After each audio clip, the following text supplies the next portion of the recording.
Gloire à Dieu. Je voudrais vous citer un texte de la parole du Seigneur.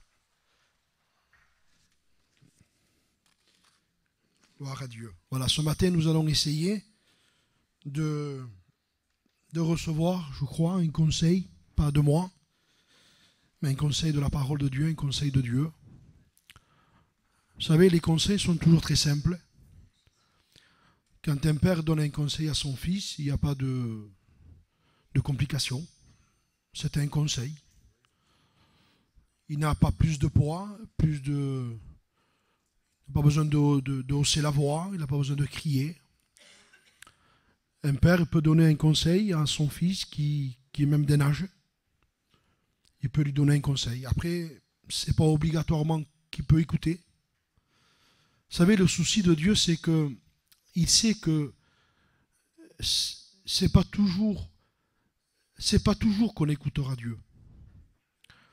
Il a un souci avec nous. Dieu a un souci avec nous. Le souci n'est pas les rencontres que nous faisons, les réunions, les cultes que nous sommes en train de faire ici. C'est beau, les cantiques. Mais Dieu a un souci pour chacun de nous en particulier, parce qu'il connaît l'avenir. Il sait si je finirai la course. Il sait si je me perdrai.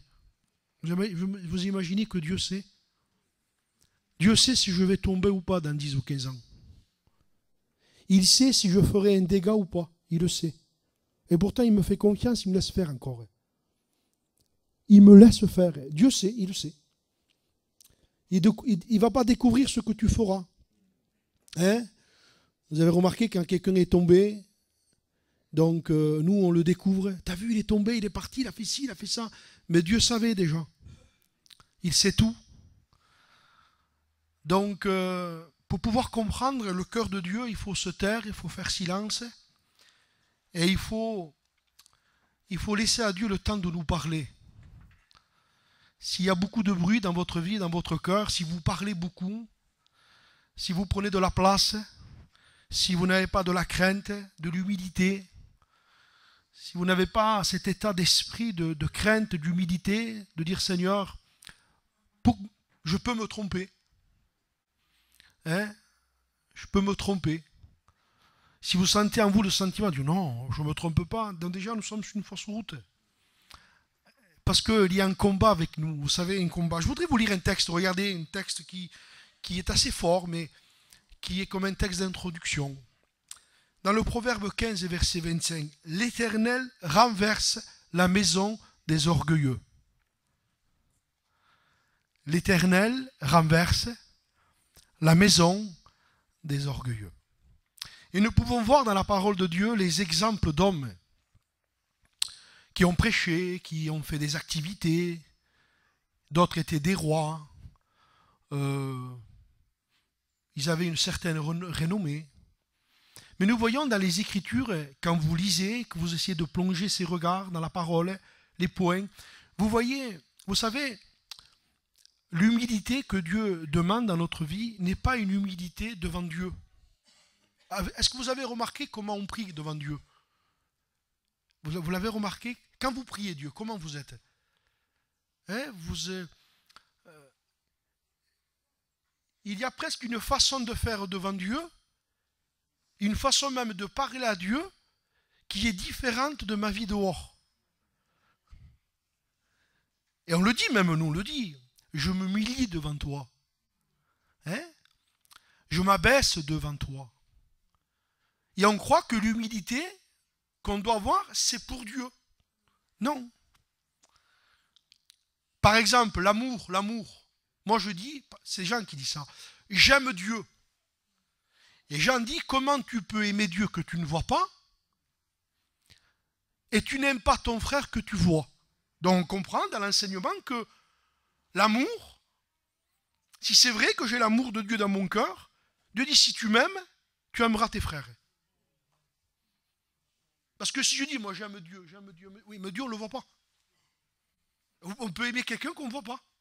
Quand on dit, il ne me dérange pas, il ne me parle pas, il ne m'embête pas, il ne me demande rien. Mais j'aime Dieu. Hein. J'aime Frédéric, il habite à Paris. On ne connaît pas. Tu vois comme je l'aime, Frédéric.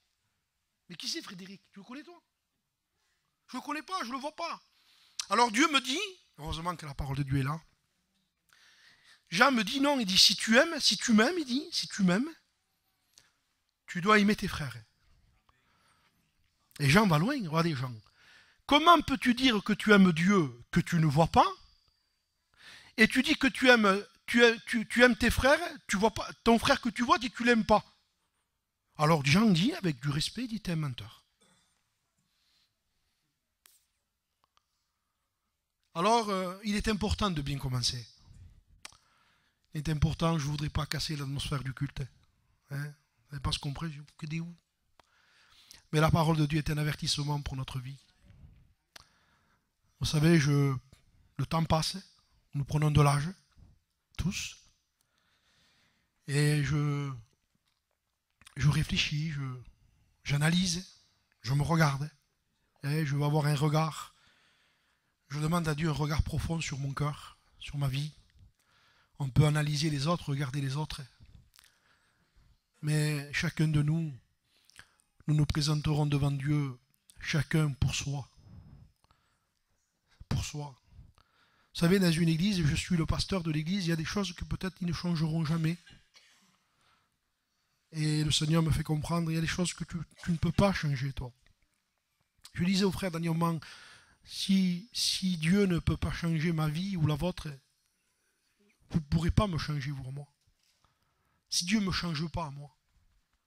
Si avec son esprit puissant, il n'arrive pas à faire une œuvre à moi, il n'y arrive pas. Vous savez que Dieu n'arrive pas toujours avec nous, vous le savez. Hein? Il est tout puissant, mais cependant, réfléchissez à votre vie, il y a des choses que Dieu ne peut pas faire, malgré qu'il est puissant. Vous imaginez, Dieu est tout puissant, et il a du mal à nous contrôler. Il a du mal à nous gouverner. Dieu a un mal fou avec nous. Il a un mal terrible. Et je sais que l'œuvre de Dieu n'est pas une œuvre extérieure, n'est pas une œuvre qui se voit. Le plus important, c'est ce qui est caché.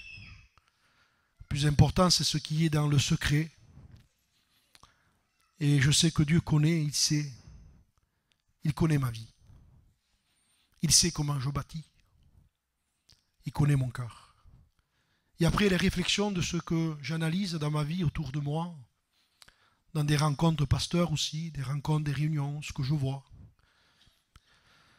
Dernièrement, on parlait dans une rencontre de pasteurs et un frère a dit une parole de Dieu. Il a dit, les frères, vous ne voyez pas que ce qui nous divise, c'est l'orgueil. Vous ne voyez pas, les frères. Il semblerait qu'on ne le voit pas. Et pourtant, l'orgueil. Dans Dieu disait l'orgueil, il disait il rampe. Il est partout l'orgueil. Il rampe dans les rangs. Il passe dans les rangs l'orgueil. Il rentre, il monte sur l'estrade. Il rampe. Il arrive à rentrer, à se faufiler, à rentrer. Il rentre au milieu des pasteurs. Il rentre au milieu d'un foyer. L'orgueil, c'est terrible. Et en nous, il y a cette puissance en nous. Je ne voudrais pas vous choquer ce matin. Mais il y a une puissance qui est terrible, qui est l'orgueil. Et on ne peut pas se débarrasser de l'orgueil. Il est au fond de nous. Et je voudrais tirer instruction de ce que je vois autour de moi, mais surtout de ce que je vois en moi aussi. Je voudrais tirer instruction de ce que je vois. Je sais que nous n'arriverons pas certainement à la maturité que Dieu aurait voulu et voudrait pour nous. Il y a la grâce de Dieu, vous le comprenez? Et je crois que la grâce de Dieu, aujourd'hui, elle est même plus qu'en avant. Et c'est tout à fait normal. Nous voulons rassurer nos cœurs, dans la paix. Se dire merci Seigneur, c'est à cause de toi. Quelle vérité. À cause du sang, à cause que tu m'as aimé, à cause que tu t'es livré pour moi. Je suis là à cause de ta grâce, à cause de ton amour. Ce n'est pas mes mérites, Ce n'est pas mes efforts, ce n'est pas ma prière, ce n'est pas ni ma consécration. Non, non, c'est à cause de ton grand amour. Et on s'en réjouit. On se réjouit de ce que Christ a fait pour nous. On se réjouit. Un homme de Dieu disait, le fruit de la grâce, qu'est-ce que c'est? Qu'est-ce que c'est le fruit de la grâce? Et cet homme répondait, la piété. Un homme qui vit dans la grâce, c'est un homme dans sa vie qui a de la piété, qui a de la vie, une vie avec Dieu. Nous voulons une vie avec Dieu. Et je sais que nous sommes arrivés à la fin. Vous voyez, hein, je n'ai pas besoin de rentrer dans tous les détails, mais vous êtes assez intelligents pour voir ce qui se passe autour de nous. De voir dans les églises, au milieu de nous, vous sentez que le feu est en train de s'éteindre un peu. Hein, on le sent qu'on est à la fin du parcours. Et j'avais aimé cette parole un jour de mon ancien qui disait, il y aura peu d'élus. Et il disait, faisons-nous partie de ces peu. C'est-à-dire, faisons tout pour faire partie de ces peu. Et c'est vrai qu'il y en aura peu, mais je voudrais faire partie de ces peu. Ces peu d'élus. J'ai commencé bien, oui, j'ai bien commencé, je le crois. Mais je voudrais terminer, je voudrais finir bien. Et pour finir bien, il me faut de l'humilité. Même si je ne sais pas trop bien prêcher, même si peut-être on n'est pas des grands prieurs, hein, même si on n'a pas des grandes qualités, mais je voudrais dans mon cœur rechercher. Je voudrais dans mon cœur, je voudrais m'abaisser. Pas faire le humble, le faux humble, vous savez, prendre une attitude d'humilité du corps. C'est pas le but, on ne va pas faire le petit. C'est pas le but non plus. Hein. Le roi David, c'était un grand homme de Dieu, il était tout jeune, il avait une vingtaine d'années, il n'a pas fait le humble plus que le humble. Il n'a pas dit non, moi je ne vais pas. Non, il a dit j'irai moi me battre, il dit. La preuve, son frère l'accusera d'ailleurs. Hein.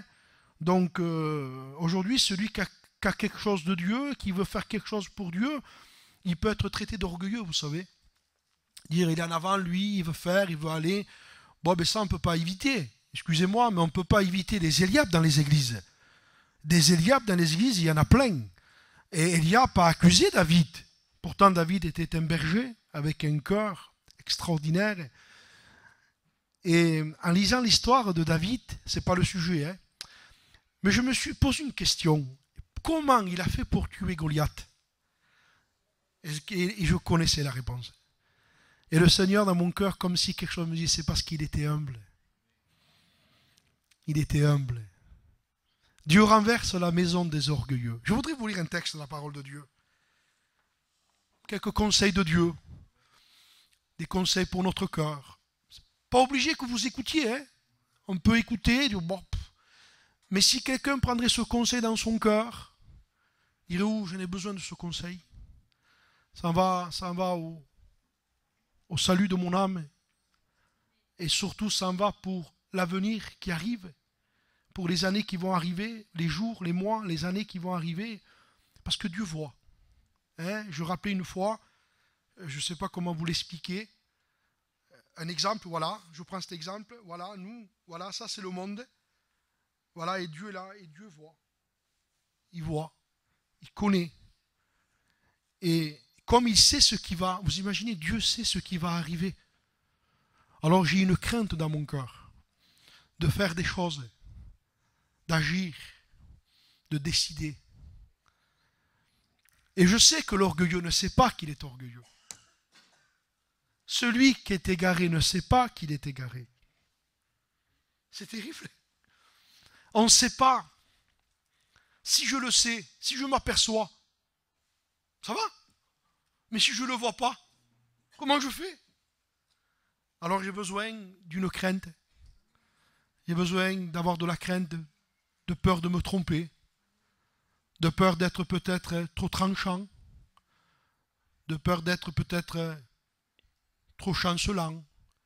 J'ai besoin du conseil de Dieu. J'ai besoin de l'Esprit de Dieu qui est sur moi.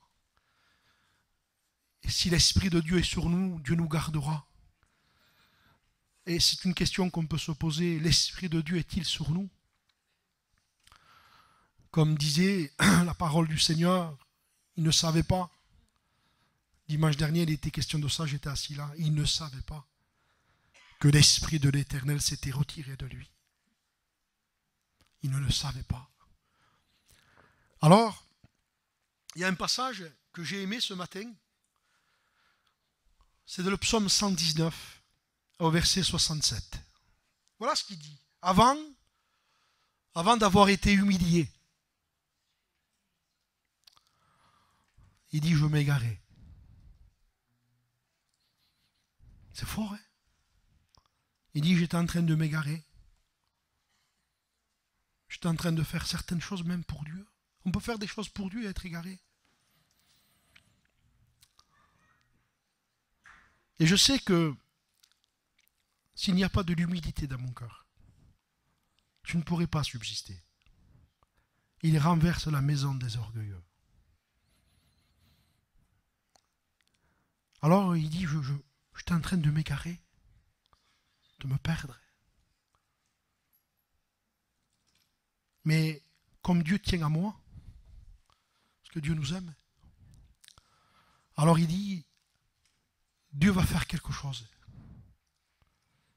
Dieu dit, il va m'humilier. C'est pas à nous qu'on s'humilie, c'est différent. Hein. Nous on peut dire, je m'humilie devant toi, ça ne veut rien dire. Vous pouvez dire, je m'humilie devant toi. Et une sœur peut vous humilier dehors et vous pouvez vous lever comme un lion. Non, Dieu m'humilie devant toi. C'est même ridicule de le dire. Je dis que c'est pas comme ça. C'est trop beau à dire et on est trop fort pour essayer de chiner Dieu. Hein? Vous savez qu'on est des chineurs même dans la prière, nous. Il y avait un chineur dans la Bible, c'était le pharisien. Il était là. Oh Dieu! Oh Dieu!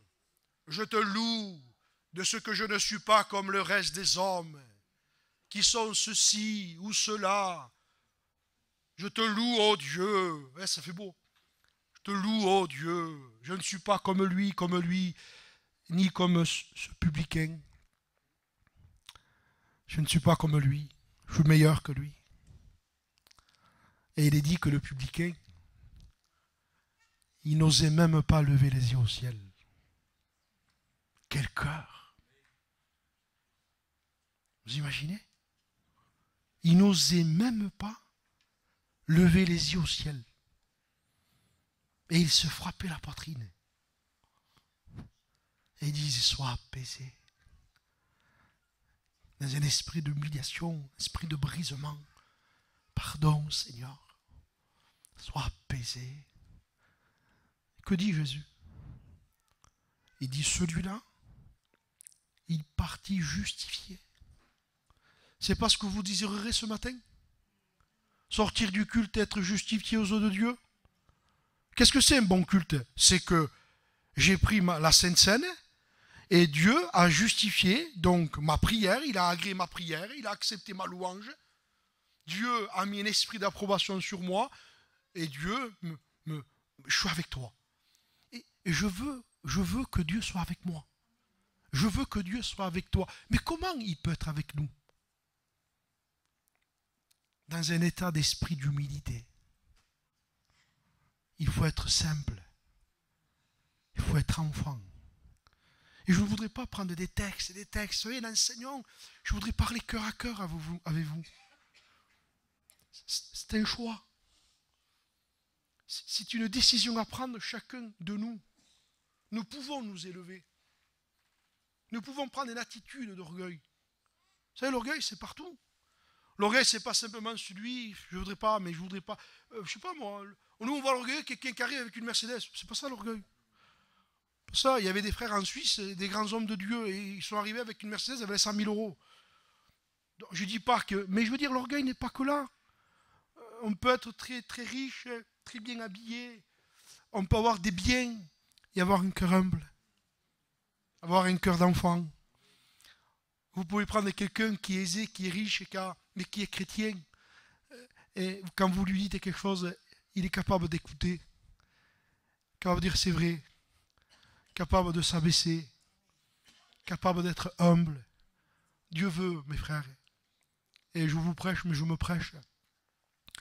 Parce que je vois le dégât que fait l'orgueil. je vois dans les réunions de pasteurs ce que fait l'orgueil. L'orgueil est un démon terrible. Un démon qui désunit les frères. Un démon qui casse la communion des frères. Un démon qui sépare les ministères et qui sépare les églises et qui sépare les frères. L'orgueil, nous n'en parlerons jamais assez. Il est en nous, il est au fond de nous. Et si on ne regarde pas l'orgueil comme une bête, comme un serpent, si on ne voit pas l'orgueil comme un démon, c'est un démon. Dernièrement, Jeannot de Mayam m'a téléphoné et on parlait ensemble. Et il me disait qu'il disait à son petit-neveu, pasteur, qu'à mon âge, celui qui était pasteur de Béziers, Sébastien, son neveu, il dit, Sébastien, fais attention, il disait, tu sais que nous, les Jiménez, on a des démons d'orgueil. Fais attention, Sébastien, il dit, tu sais comment on est, nous, la famille Jiménez, on a des démons d'orgueil, il disait.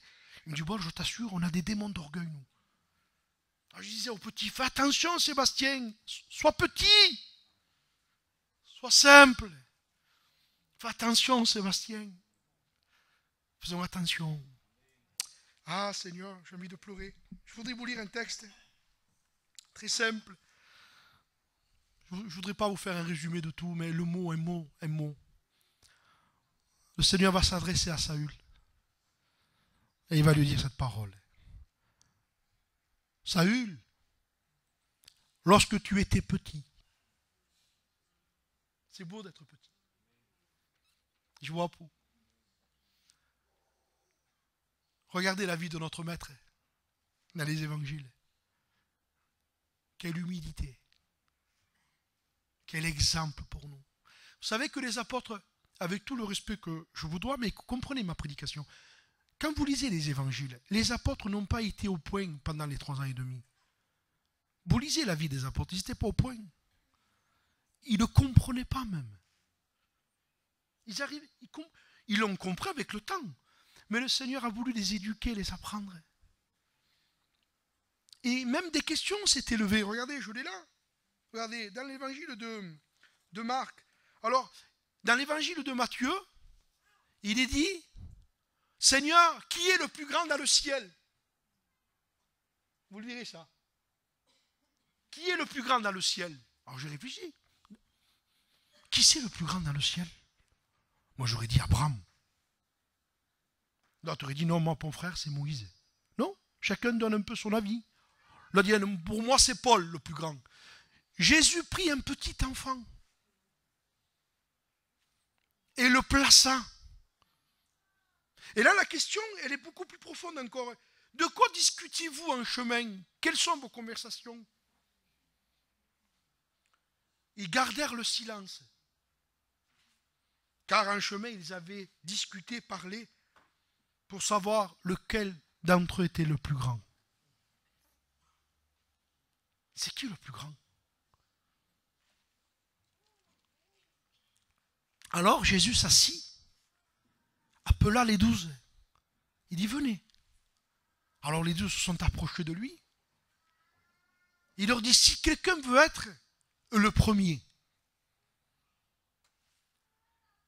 il sera le dernier de tous.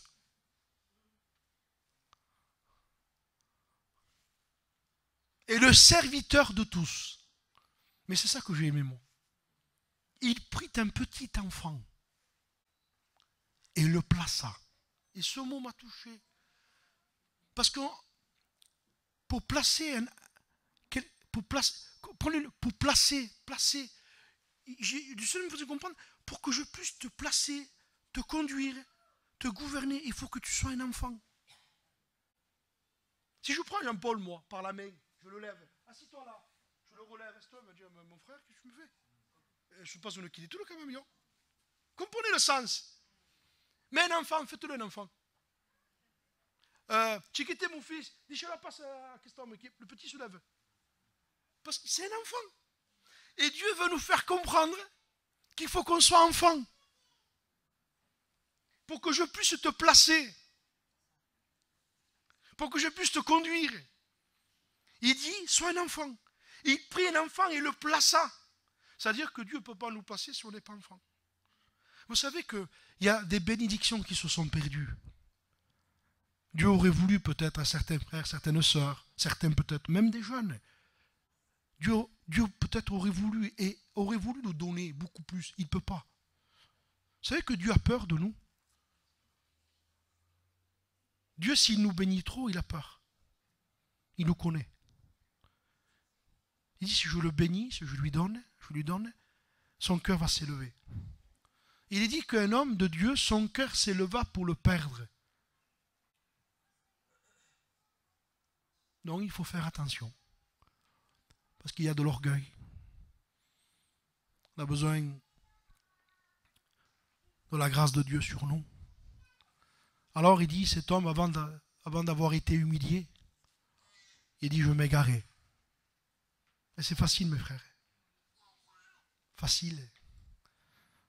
Au milieu d'un foyer. Réfléchissez, je ne voudrais pas ce matin, mais au milieu d'un foyer. Pourquoi une dispute éclate? C'est à cause de quoi? L'orgueil. Pourquoi les pasteurs s'entretuent? L'orgueil. Tout est à base d'orgueil. Tout. C'est la chose que nous parlons peut-être deux fois le moins, mais c'est ce qu'on a le plus. Il est en nous. Et si j'arrive à le canaliser, à le voir en moi, avec une vie de communion avec Dieu, pas une vie de communion pour m'élever, pour dire j'ai prié, je lis. Non, non.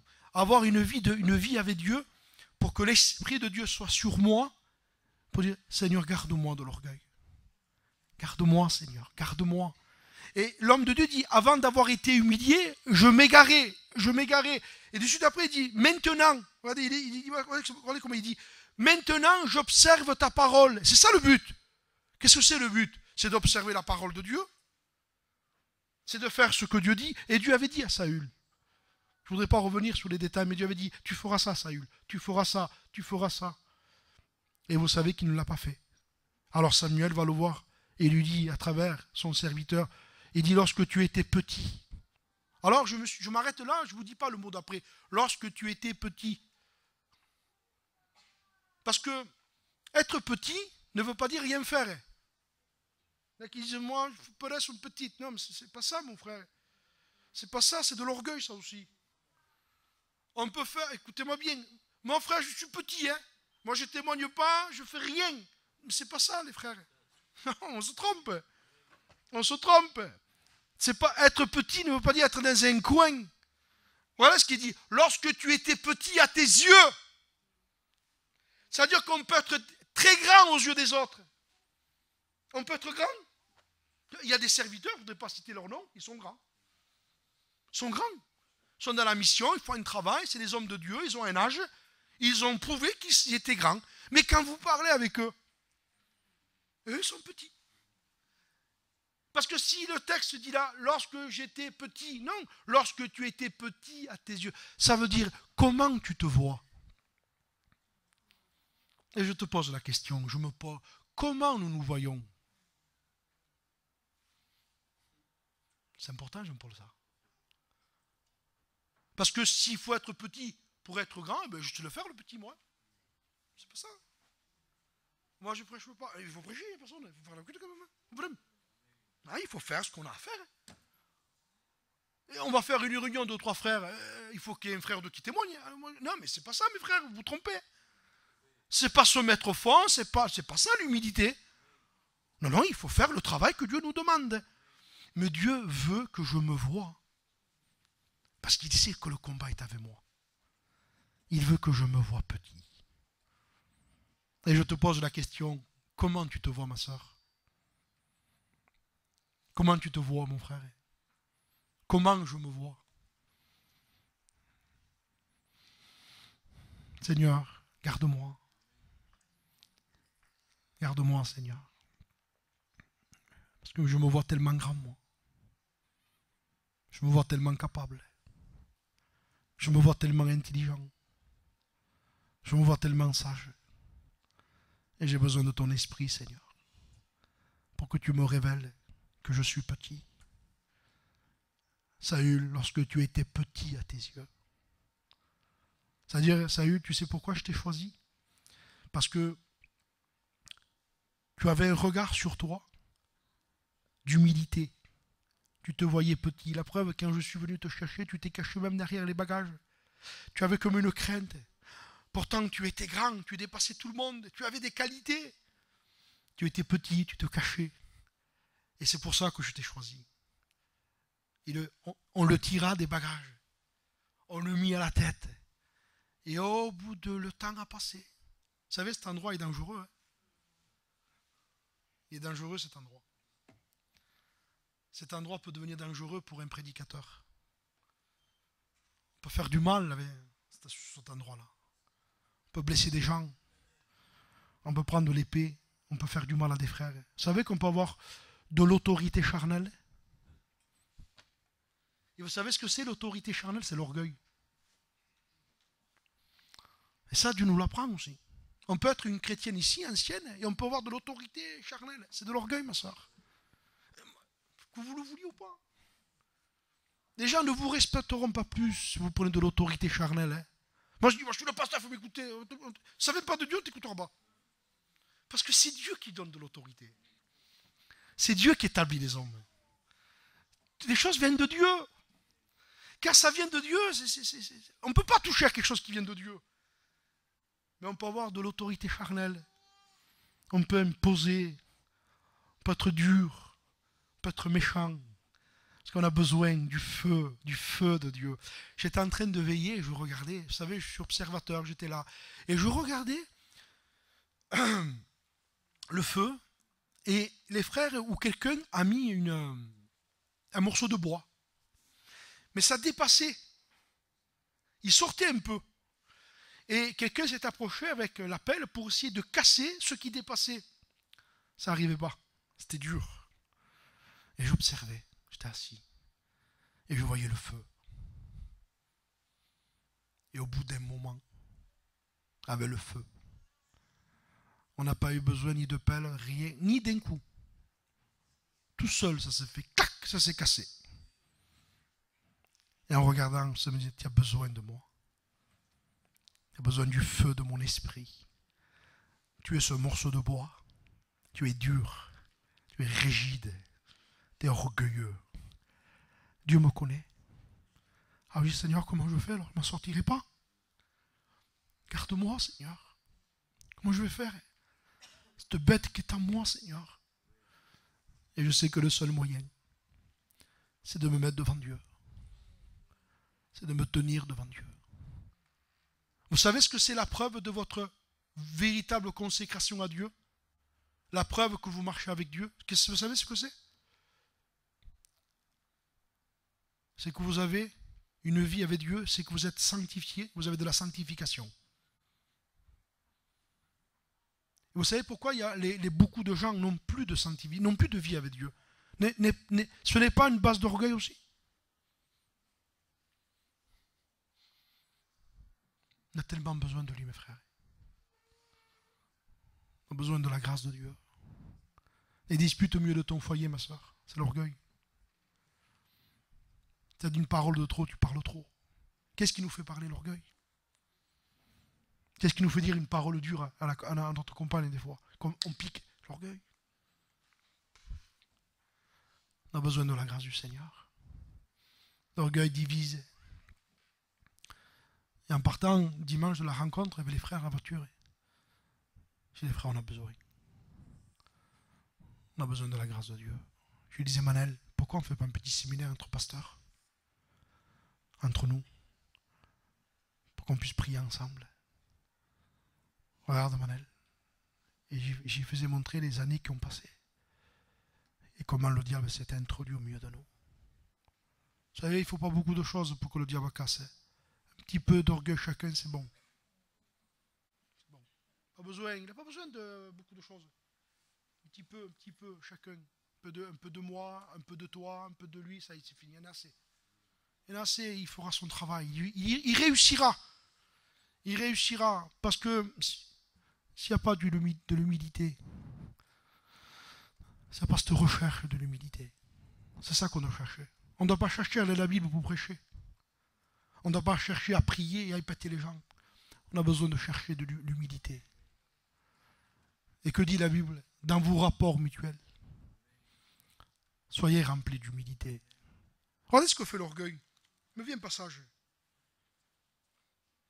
Je l'ai lu. Je me suis rendu compte que l'orgueil est là. Je voudrais vous lire Acte 15. Paul et Barnabas. Pourtant, le mot orgueil n'est pas dedans, mais il y a de l'orgueil. Regardez, je vous montre. 15, verset 36. Écoutez bien. Quelques jours s'écoulèrent, après lequel Paul dit à Barnabas, donc c'est un compagnon, Barnabas. Paul et Barnabas, deux compagnons. Pourtant, Barnabas, c'est quelqu'un, hein. Si ma mémoire est bonne, c'est lui, je crois, qui le présenta au milieu des apôtres. Je crois que c'est lui. À un moment donné, quand Paul se convertit, il y a de la crainte en lui. Les apôtres ont peur, parce que Paul était celui qui persécutait les chrétiens et tuait les chrétiens. Alors quand tu as dit, tu sais, Saul, oui, alors, il s'est converti. L'amène pas là, on ne le veut pas, il dit, hein, il va nous mettre en prison. Et Barnabas, il dit, non, c'est vrai, il dit, Paul est devenu un de nous, il s'est converti. Donc, Barnabas, c'est un monsieur, je vous promets, hein, un homme de Dieu, plus grand que nous. Mais il y a une bête en nous. Elle est au fond de nous. Cette bête en nous, quel orgueil. Regardez. Paul dit, retournons voir les frères. Quel sentiment. On va voir les frères. Il y en a qui ne veulent jamais voir les frères. C'est un problème, mon frère. Je ne veux pas rentrer dans les détails. Mais c'est possible qu'on n'a pas envie de voir les frères. C'est un problème. Peux-tu dire que tu veux pas voir les frères? Jésus de ma vie. Je ne sais pas. Retournons voir les frères dans toutes les villes où nous avons annoncé la parole de Dieu pour voir en quel état ils sont. Il dit, on va voir les frères. Il dit, on a été là-bas, on va voir les frères, en quel état ils sont. On sent les sentiments de Jésus, voir les frères et voir l'œuvre de Dieu, voir les frères. Vous savez, il y a des symptômes dans notre vie. Vous savez quoi j'ai pensé ce matin? J'étais assis et j'ai pensé à un camp de guerre. Pas pourquoi. Vous savez que quand il y a des guerres, donc il y a le camp de guerre, le grand camp de guerre et la guerre. Et vous avez remarqué que sur le côté, des fois, il y avait des tentes pour les malades. Et j'étais en train de penser à ça ce matin en vous regardant. J'étais en train de penser le camp de guerre, mais il y a très peu de guerriers. Mais pourquoi? Parce qu'ils sont dans les tentes, ils se font soigner. Ils sont blessés.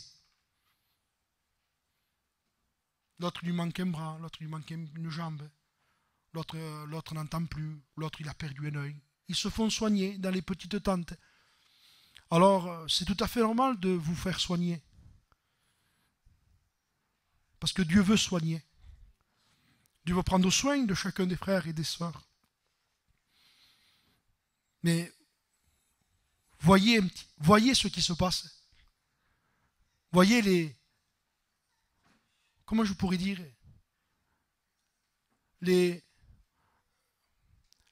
Ce qui sort. Vous savez, quand on est malade, il y a des signaux en nous. Il y a de la fièvre. Il y a un état grippal. On couvre quelque chose. Je suis en train de couvrir quelque chose. On le sent. Et je voudrais te dire, avant d'aller plus loin, si vous sentez que vous couvrez un état grippal, vous sentez en vous, ne restez pas comme ça. Vous allez mourir, mes frères. Vous allez mourir. Faites-vous soigner. Faites-le pas. Il y a tout pour être soigné. Ne restez pas dans un état de froideur, de mort. Le Seigneur est à la porte. Et il faut que chacun de nous n'ait pas le temps de se relâcher. C'est le temps de continuer.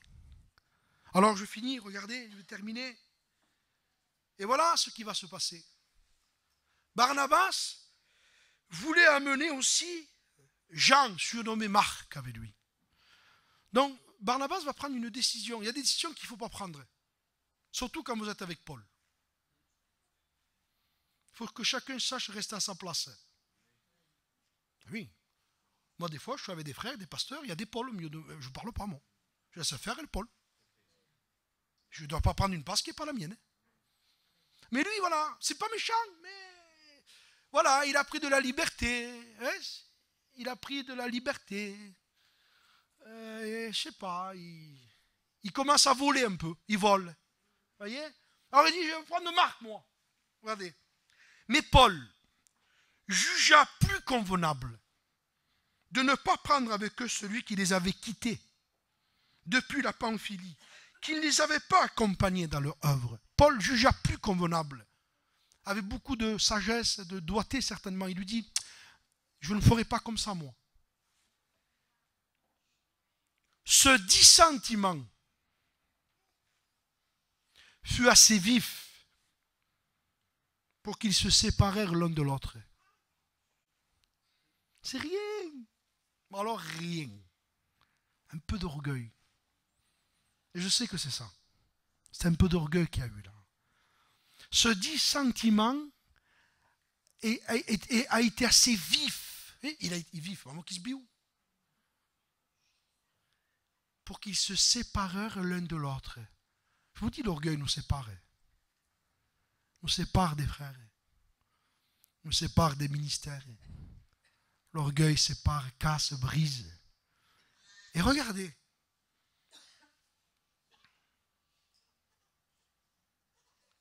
Alors ils se séparent. Point. Barnabas prenant Marc avec lui. Et là on voit l'orgueil.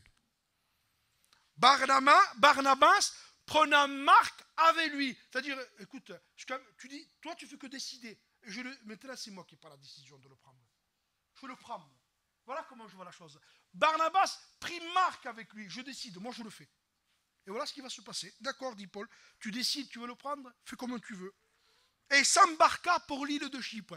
Donc il prend Barnabas, il prend Marc, il décide de le prendre. Hein. Même qu'il sent que Paul n'est pas d'accord. Il prend la décision, il le fait quand même. On le fait sans nous. Nous on le fait. Même que Dieu dit non, on le fait quand même. Prend et il s'en va. Point. Verset après. Paul choisit Silas. Et écoutez, Dieu met quelque chose de... L'Esprit met une approbation particulière là. Est parti. Mais il partit recommandé par les frères. Qu'est-ce que ça veut dire? Paul prit Silas et partit recommandé par les frères à la grâce du Seigneur. L'Esprit veut nous faire comprendre. L'autre a choisi, il a fait, il a pris, mais il est parti recommandé par lui-même. Il fera les choses de lui-même. On n'entendra plus parler de Barnabas de cet instant-là. À la chapitre 15 des Actes, c'est terminé. On n'entend plus parler de lui. Vous n'avez pas remarqué qu'on entend des fois plus parler de certains pasteurs, certains chrétiens, certaines chrétiennes? Pourquoi? Parce qu'il n'y a plus d'approbation. Mais Paul choisit Silas, recommandé par les frères. Il y a une recommandation, parce que Paul était humble. Et on a besoin d'humilité dans nos rapports. On a besoin, je vais terminer. Avant d'avoir été humilié, je m'égarais. Maintenant, parce que tu m'as humilié, Seigneur, j'observe ta parole. Il m'est bon, quelle parole. Il m'est bon d'être humilié. Ah ouais? C'est bon quand Dieu nous humilie. Vous avez remarqué que sur le coup, non? Bon que Dieu m'humilie. Ah non. Quand Dieu m'humilie, c'est pas bon, hein? Ça fait mal. On souffre. Mais lui, il dit, il m'est bon d'être humilié. Pourquoi? Afin que j'apprenne. Afin que j'apprenne tes statuts. Dieu nous humilie pour qu'on apprenne. Mais ce n'est pas obligé qu'on comprenne. On passe des écoles et ce n'est pas obligé qu'on apprenne. Je disais dernièrement, moi je sautais les classes. CM1, CM2, CP, CM1, C1, CM2. Et pourquoi je passais? Pas parce que j'étais bon, parce que j'étais grand. Et les petits m'arrivent là. Mais j'avais le niveau CP, moi. Mais je sautais les classes, pas parce que j'étais bon, parce que j'étais grand. À un moment donné, les professeurs, allez, ouais, tu as passé, toi. Et moi, j'ai passé, je CM2, mais j'avais rien compris. J'avais rien compris. Mais pour je t'as un CM2. Eh oui, j'étais petit. Tu as passé, toi. Regardez le tableau, j'ai passé. Mais pas parce qu'on était bon. On n'avait pas compris l'école. Avons-nous compris? Ouais, on a compris. Je crois que non. T'as compris? Je ne crois pas qu'on a compris. On a besoin de la grâce de Dieu, mes frères. On a besoin de l'Esprit, croyez-moi.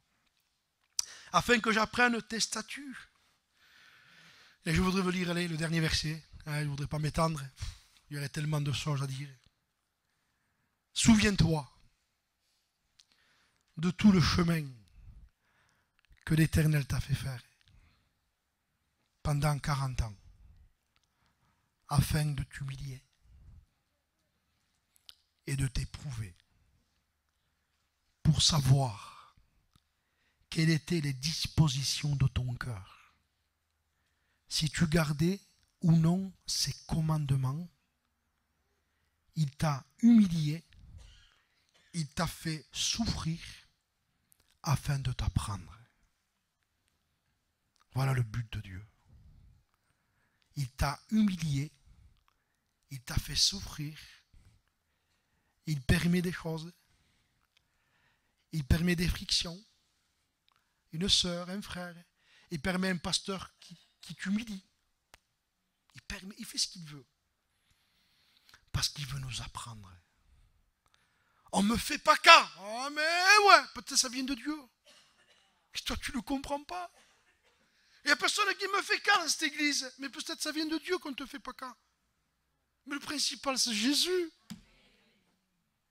Mais comme on a de l'orgueil. Vous savez ce que m'a dit un homme il y a 2 jours, un païen? Il m'a dit, tu sais ce que c'est le plus grand mépris? Je savais, mais j'ai fait, non, dis-moi. Il m'a dit, c'est l'ignorance. Il m'a dit, tu veux toucher quelqu'un, son ego, ouais, ignore-le. Il n'y a pas plus humiliant que quelqu'un qui ne vous fait pas cas. Et des fois, Dieu fait ça avec nous. Et nous, on réagit. J'étais en train de lire un livre, là. Si vous avez l'occasion de le lire, lisez-le. André Muret. C'est une référence. Hein. Il disait, l'eau remplit toujours les endroits les plus bas. C'est vrai. L'eau remplit toujours les endroits les plus bas. Et il disait, abaisse-toi. Il faut s'abaisser. Il faut s'abaisser. Parce que si on ne s'abaisse pas, c'est Dieu qui va s'occuper de nous. Un jour, Dieu s'est occupé du roi Nebuchadnezzar. Seigneur Jésus.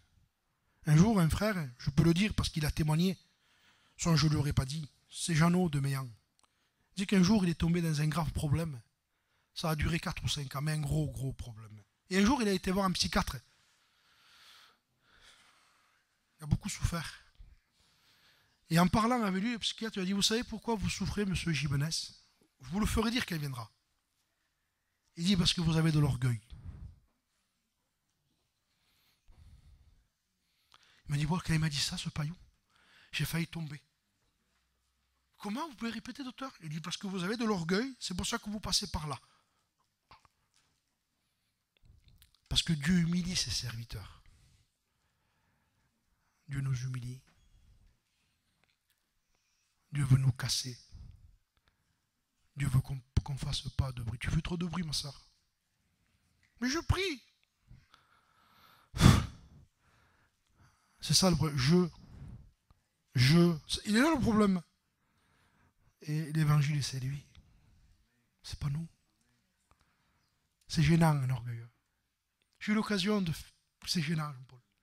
Quand on a c'est gênant, ça blesse les frères. On est gênant, on est embêtant. Un orgueilleux, c'est embêtant. Ah, qu'il aime. Écoutez, on est quand on a de l'orgueil, on embête les gens. On énerve les gens. M'énerve. Bijou m'énerve. Et si je t'énerve aussi. L'orgueil énerve les gens. Mais quand on est humble, simple, qu'on laisse passer le Seigneur devant. Les frères, c'est pas nous, c'est lui. Qu'est-ce qu'on est, nous? Mais dites-moi, qu'est-ce qu'on est? Je prêche. Mais non. Qu'est-ce qu'on fait? Vous savez pas, ce qui se lève, c'est terminé. C'est vrai ce que je vous dis. On est des petits. Et la Bible dit, je laisserai un peuple au milieu de toi. Petit. Peuple petit. pas capable. On n'est pas capable. Un peuple simple. Un peuple humble. Et nous voulons être recommandés par le Seigneur, comme Paul et Silas ont été recommandés. Je finis avec ce texte. C'est le roi Nebuchadnezzar qui a cité ça.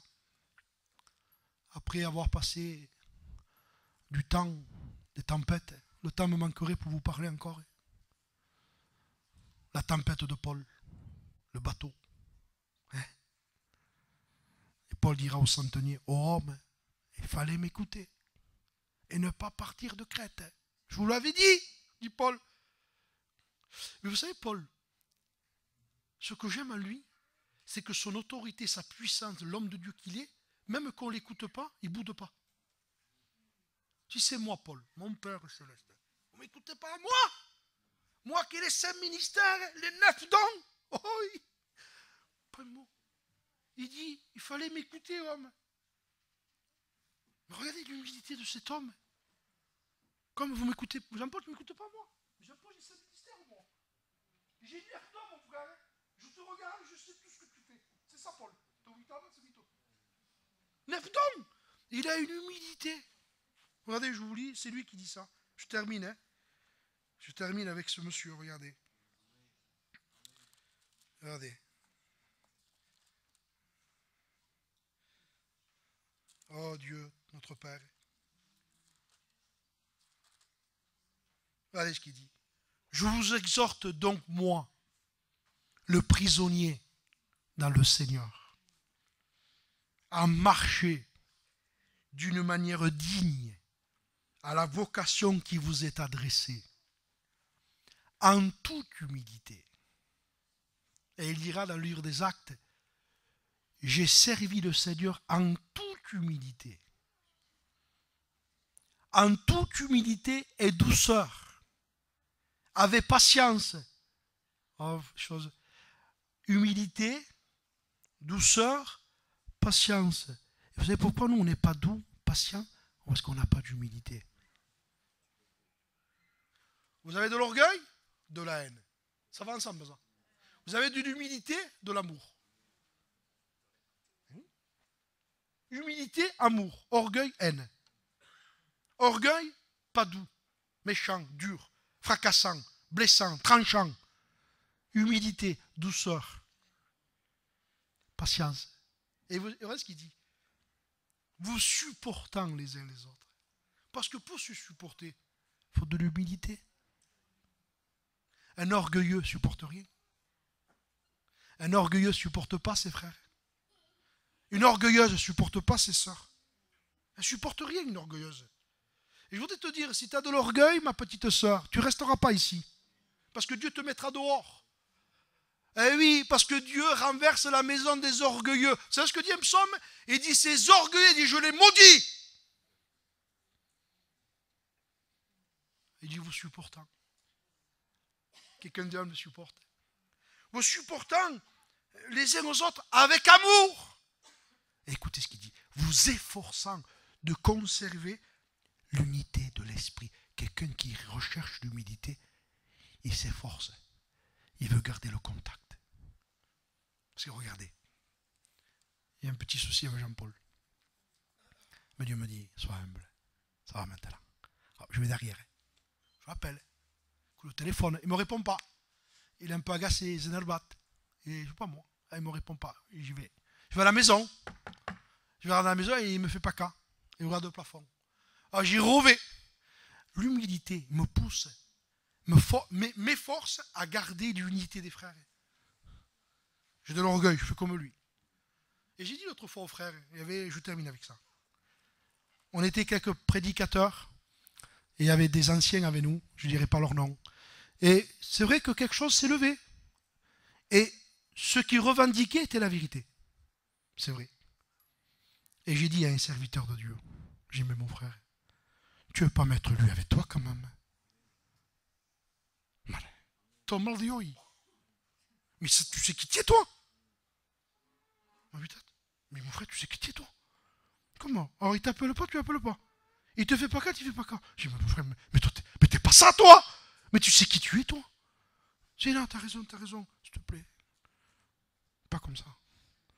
Faut pas faire ça. Allez. Et j'ai dit, soyons gentils. Il faut être gentil, les frères. Les frères, après l'autre, il a parlé. Je m'attends après, on est à parler, les frères. Qu'est-ce que voilà. Il faut créer la paix. Il faut faire le bien. Parce que le fil de la vie, là, ma fil est coupé. Et je suis dans un état d'esprit aigri, en colère. Et après l'enterrement, il était les bons frères. Non, il n'était pas bon frère. Il était orgueilleux, il ne voulait pas pardonner, il était insupportable. Et ça vient, ça. Hein. Je peux quitter la terre aujourd'hui, moi. Et je veux quitter la terre bien, tranquille. Je veux être en paix avec mes frères. Et s'il y a un petit souci, ma soeur, t'es contrarié. Ouais, ça t'a fait du bien, hein. Ça te montre que tu as de l'orgueil. Moi aussi, j'en ai. Et Dieu veut que tu t'humilies et que tu pardonnes. Comment vous voulez pardonner si il n'y a jamais rien? Bijou, on s'est pardonné, moi et toi. Hein. Mais il faut quelque chose. Ah ouais, mais moi, je ne veux pas quelque chose. Je m'en vais. Non, il y a des choses, mais on se pardonne. Mais l'orgueil ne veut pas pardonner. On a besoin d'humilité. Alors, doucement, mon frère, caballo. Doucement. On le sait que. On le sait. On a besoin de tranquillo. Poc à poc. Hein, on a besoin tranquille, doucement. On a besoin de la grâce de Dieu. Que ton esprit soit sur moi, Seigneur. Que ton esprit repose sur moi. Donne-moi de l'humilité. Je suis infernal. J'ai besoin de l'esprit. Donne-moi, aide-moi, Seigneur. De moi. Amen. Prie le Seigneur. Merci pour ta parole.